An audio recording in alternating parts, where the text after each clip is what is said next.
Le Seigneur soit avec vous. Évangile de Jésus-Christ selon saint Jean.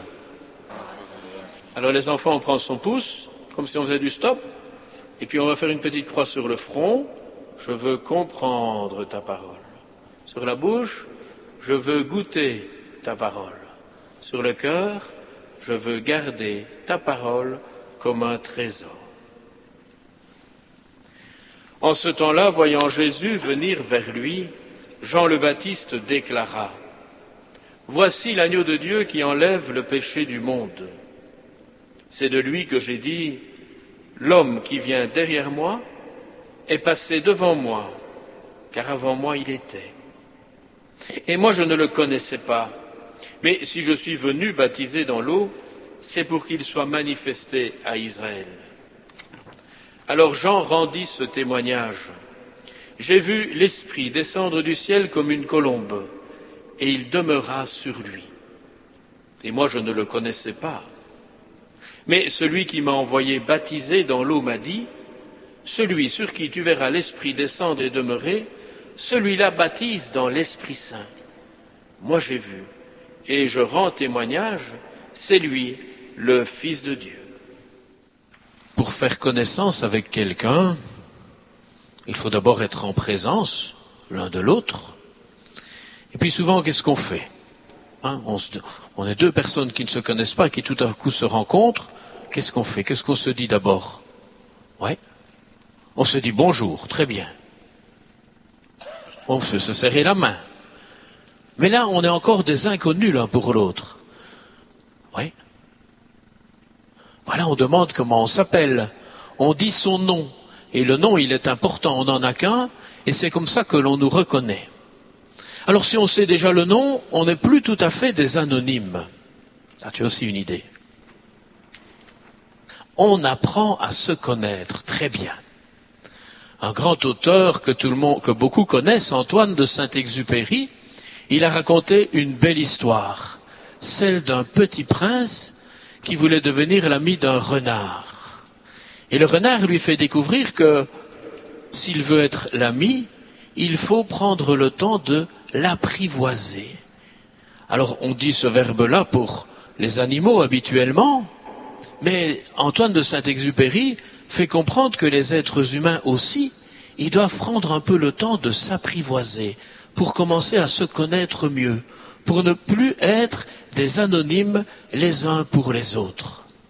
Alors, ce que nous proposent justement les lectures que l'on lit dans la Bible, c'est petit à petit, de dimanche en dimanche, commencer à découvrir un peu mieux qui est Jésus.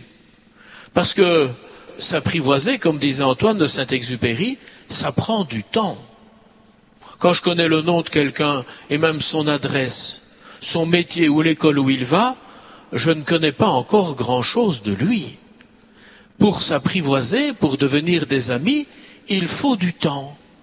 Du temps pour découvrir qui on est, quels sont mes dons, quelles sont mes qualités, quelles sont les activités que j'aime faire et les loisirs qui sont les miens. Tout cela prend du temps.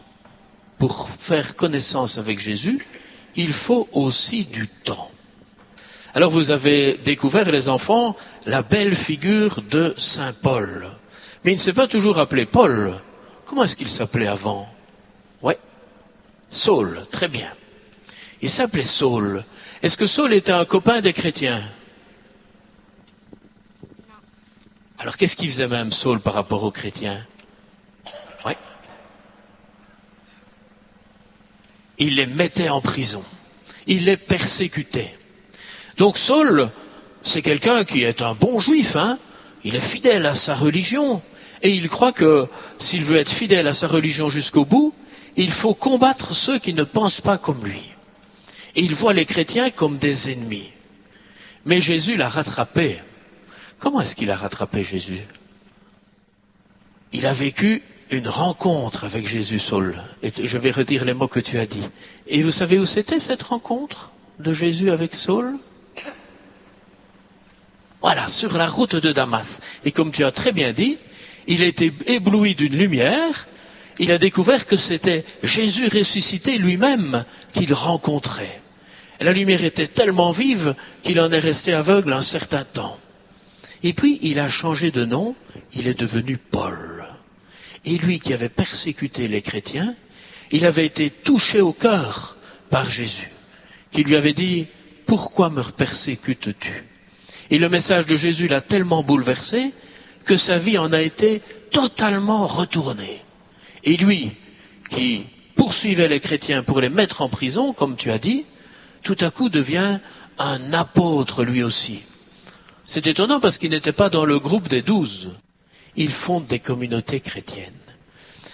Une fois que la communauté chrétienne est fondée, il va ailleurs. Mais il ne l'abandonne pas. Au contraire, il encourage la communauté chrétienne. Et comment va-t-il faire pour encourager les chrétiens, Paul?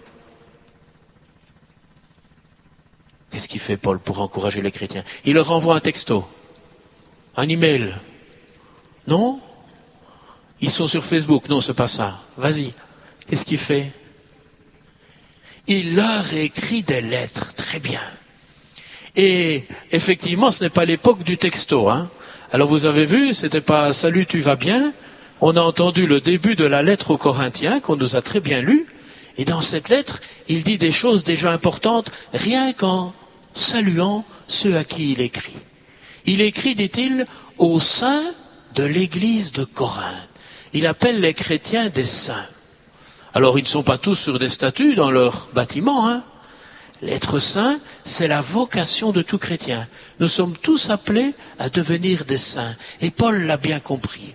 Mais qu'est-ce que ça veut dire devenir un saint? Ça veut simplement dire se laisser aimer de Dieu et faire de son mieux pour vivre comme Jésus le demande. Et il ne demande pas ça pour nous rendre malheureux, au contraire, c'est parce que c'est le plus beau chemin de bonheur qui soit.